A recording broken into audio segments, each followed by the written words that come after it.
Selanjutnya di slide 15 ya, di sini ada bagaimana sih struktur program D3 keperawatan ya. Jadi struktur program D3 keperawatan diploma 3 itu terdiri dari 102 sampai dengan 120 sistem kredit semester atau SKS ya. Jadi kalian itu sekarang ini menempuh pendidikan D3 keperawatan itu ada 120 SKS selama 3 tahun ya. Rinciannya itu ada keperawatan klinik yaitu 53 SKS, kemudian ilmu keperawatan dasar ya seperti KDK ini ya, konsep dasar keperawatan, kemudian mata kuliah dasar yang lain ya, itu 20 SKS, kemudian ilmu biomedik dasar itu 8 SKS, ilmu sosial 3 SKS, kemudian humaniora, filsafat, metodologi, etika, dan bahasa itu 15 SKS. Nah, siapa sih yang boleh mengikuti program D3?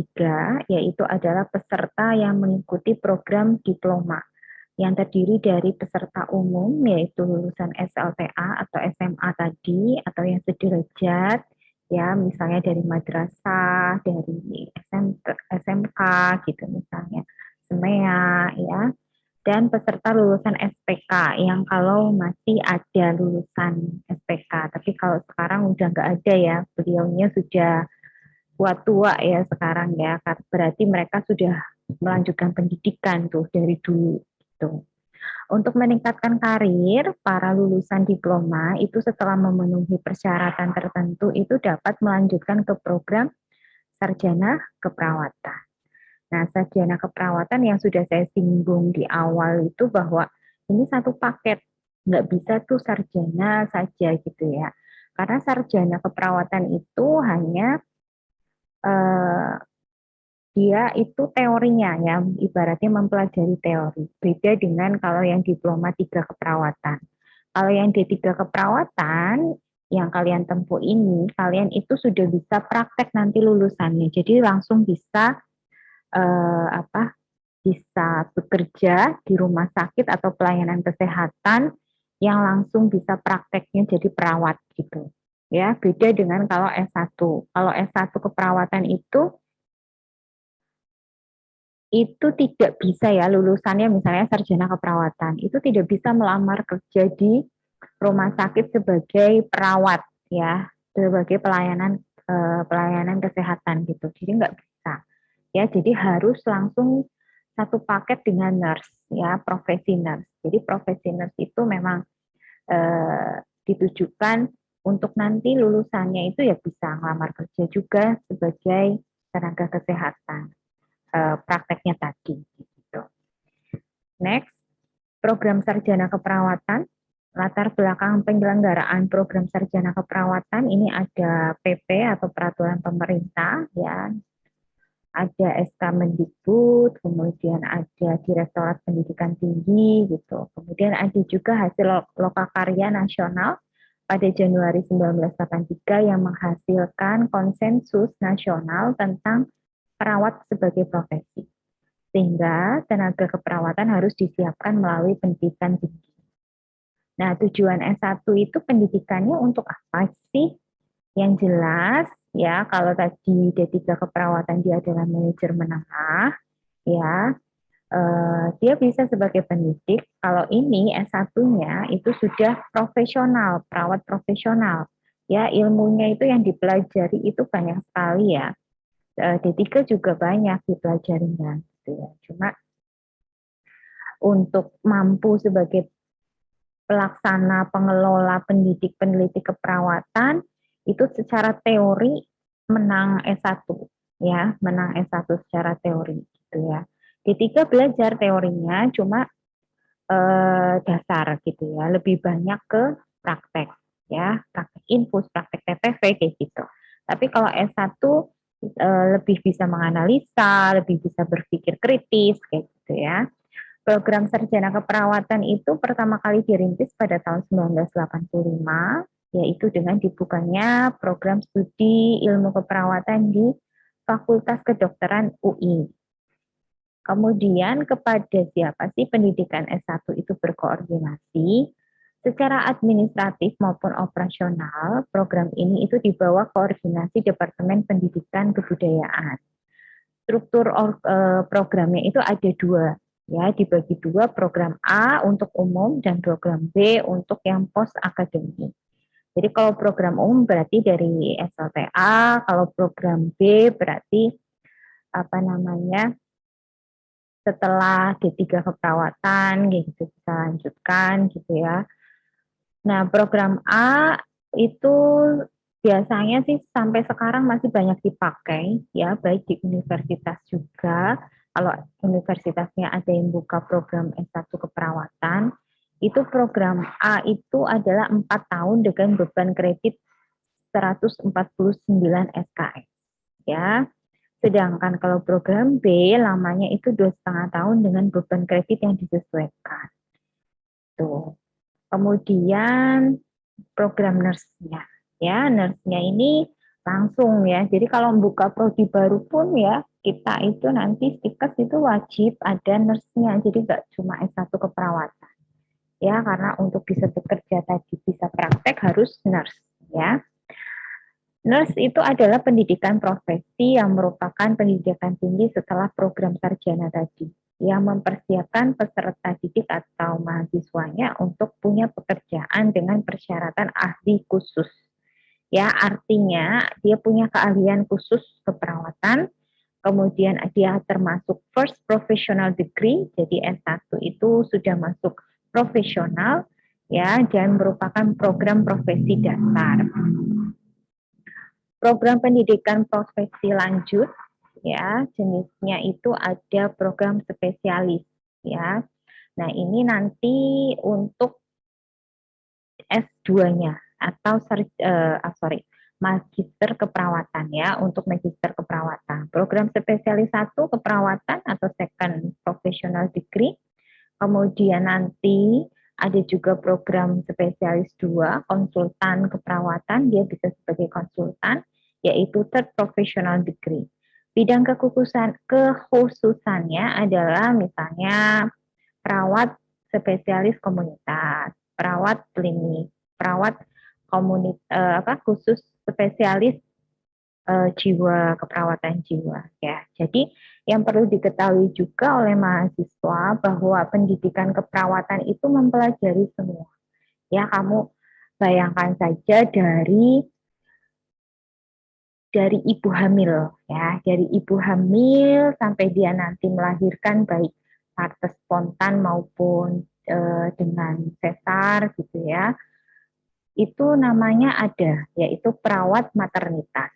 Ya, nanti kalau sudah jadi baby, ya jadi bayi kan keluar bayinya, kemudian dia sampai 17 tahun, itu disebutnya anak. Ya, jadi ada juga keperawatan anak. Nanti kalian pelajari juga keperawatan anak. Kemudian nanti dewasa gitu ya, mungkin ada yang sakit, baik sakit penyakit dalam, itu nanti ada namanya keperawatan penyakit dalam ya. Kemudian kalau bedah-bedah ya, bedah-bedah dioperasi gitu ya, itu ada namanya keperawatan medikal bedah. Nah, KMB itu sendiri juga banyak ya.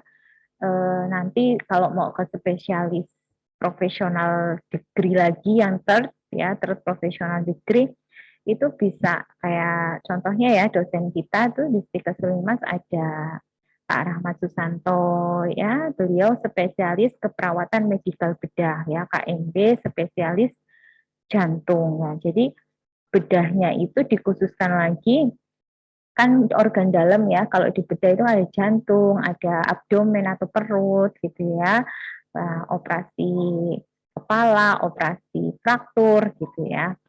Nah, ini nanti ada kekhususannya sendiri. Jadi luar biasa sekali bagi profesi keperawatan, kita perlu bangga dengan profesi kita, karena kalau kita nanti melanjutkan pendidikan, itu jelas arahnya. Ya, terus kalau kamu sekarang gitu, misalnya aku nggak begitu suka apa sih ya tentang jantung, aku sukanya paru, bisa nanti kamu jadi spesialis keperawatan ya, yang bagian paru gitu. Nah itu. Nah Bu, ada lagi nggak sih keperawatan yang lain? Ada banyak ya. Jadi kalau misalnya tadi sudah besar, dewasa, ada sakit, tadi penyakit dalam, penyakit bedah gitu ya, medical bedah yang dioperasi, itu ada juga kalau sudah sampai lansia, namanya ada keperawatan gerontik gitu. Nah, jadi perawat itu juga mempelajari tentang lansia, ya, baik fisiknya yang sudah lemah, kemudian secara psikologis lebih kayak anak kecil lagi gitu kan ya. Nah, itu akan mempelajari termasuk penyakit-penyakit degeneratif yang sering diderita pada lansia. Nah, kalau kalian nanti ke puskesmas gitu ya, kerja di puskesmas, kemudian kerja di komunitas, di masyarakat, itu ada sendiri juga namanya keperawatan komunitas gitu. Keperawatan komunitas. Kemudian ada lagi ya, kalau mentalnya kurang baik ya ada namanya keperawatan jiwa ya, kayak saya, Bu Desti, kemudian Pak Budi, itu kita S2-nya itu dulu langsung ngambil kekhususan yaitu keperawatan jiwa gitu ya. Jadi banyak sekali ya yang bisa kalian pelajari ya. Ada juga kalau misalnya menangani pasien-pasien gawat darurat, ya pasien kritis di ICU, itu kalian itu eh, namanya nanti mempelajari keperawatan gadar kritis. Ya, ada sendiri itu Bu Puji contohnya, ya dosennya. Kalau Bu Intan itu bagian manajemen keperawatan, ya manajemen keperawatan itu nanti bisa kerja di rumah sakit, bisa juga jadi dosen, ya jadi luang pekerjaannya banyak, ya. Kemudian ini ada program pendidikan akademik ya, magister keperawatan tadi S2, kemudian program doktor keperawatan ya, ini untuk nanti kalian melanjutkan S3 ya, ada penelitiannya juga. Nah, ini arah atau struktur dari pendidikan tinggi keperawatan ya. Jadi kalian bisa lihat di sini program doktornya ya, program doktor ya, program spesialis keperawatan, kemudian ada program magister keperawatan ya. Nah, ini kan tadi yang saya bilang ya, ada keperawatan keluarga, komunitas, ada loh keperawatan kesehatan kerja yang kerja di perusahaan ya, kemudian tadi lansia gerontik ya, yaitu tadi yang pertama ada KMB, ada maternitas, ada anak, ada jiwa, ada emergensi tadi gawat darurat ya. Jadi peluangnya sangat banyak, sangat besar ya. Kalian passionnya di mana sih, sukanya di mana gitu. Kayak Bu Andin itu keperawatan spesialis anak ya. Kalau Bu Siti Rohana itu keperawatan maternitas dengan Bu Yeni Kristiana ya. Oke, program master dan doktor ya. Master dan doktor ini yang S2 dan ke doktor ya S3.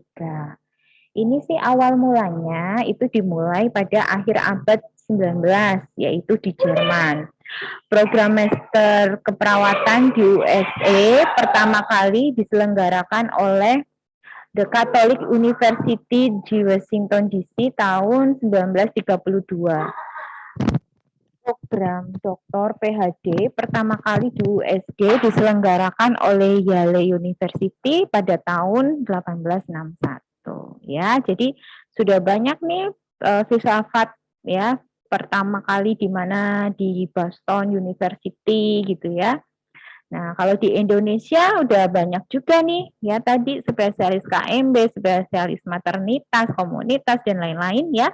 Unibrau itu Universitas Brawijaya di Malang ya udah buka master S2 jiwa sama gadar. UGM itu maternitas anak KMB. Kalau yang di S3-nya itu baru Unair setahu saya sama UI ya. Dengar-dengar sih mau ada lagi yaitu di Unpad sama UGM tapi belum buka.